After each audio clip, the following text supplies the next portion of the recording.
this on both sides, right? So, and then again.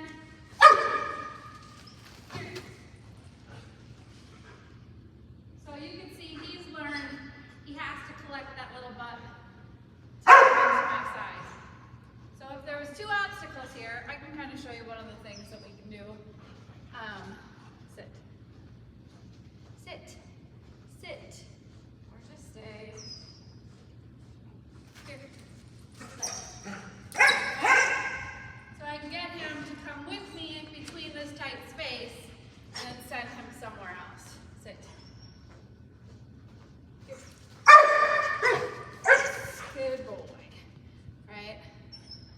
So that's how I tell you it's kind of your snooker word, right? It's the thing you can use to get him past obstacles to where you're going next.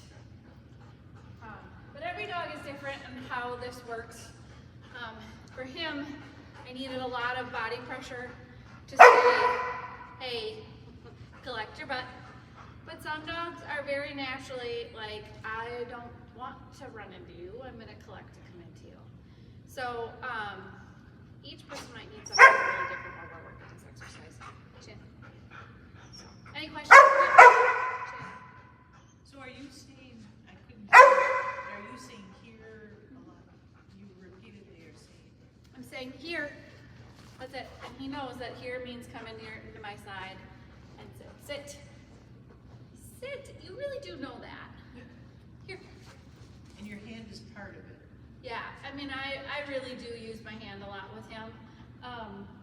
And I mean, I do a transport. I do so much with him with my hand that I want him in that space. Mostly because he's a reactive dog, and so it helps me to keep him focused on me versus focused out. But it also, if you have the dog's head, their body follows, right? So, yeah, so that's a big part too. Any other questions?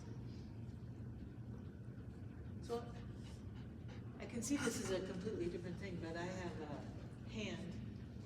This is really reliable. It's the only thing that's reliable with her. Okay, So like for her to come in and do a touch? Yeah. Okay, so this is, it's something that some dogs can do, right? So if your dog knows touch anywhere else on your body, you can also do it here. Keeler, sit.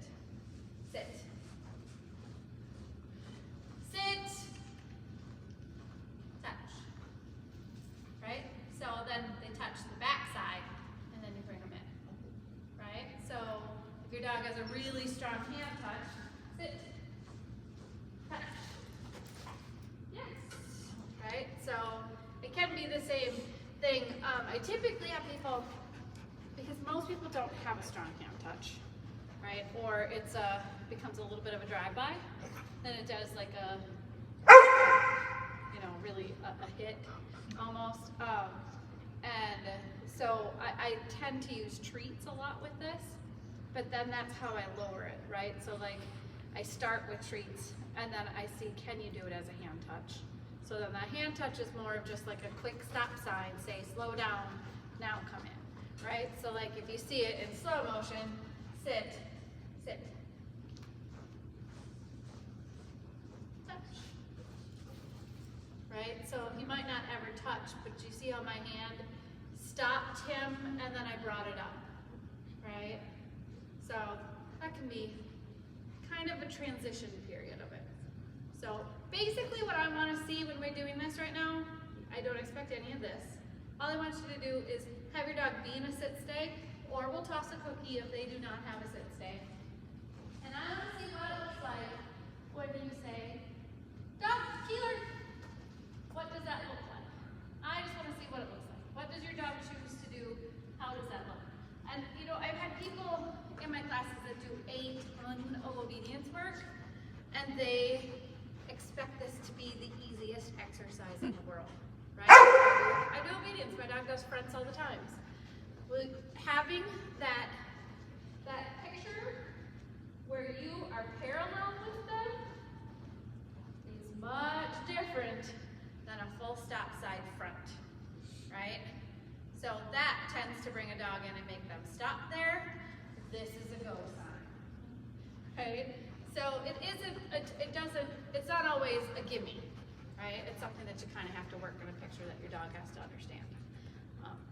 So again, there's different pieces to this. I break this down really clearly because ultimately when I'm starting this, sit, Keel, I want it, wait, that my dog, if they come in, here, I want them to be able to stop there and be 100% parallel, right? Then I can bring them in. But again, that's something I had to work on with this dog because he doesn't have a lot of chill in him or a lot of collect in him. He has a lot of go in him. So, all right, make sense? Okay, I will put him away. And first doggy can come out. And again, it doesn't need to look like that. I just want to see what a little bit of a recall looks like.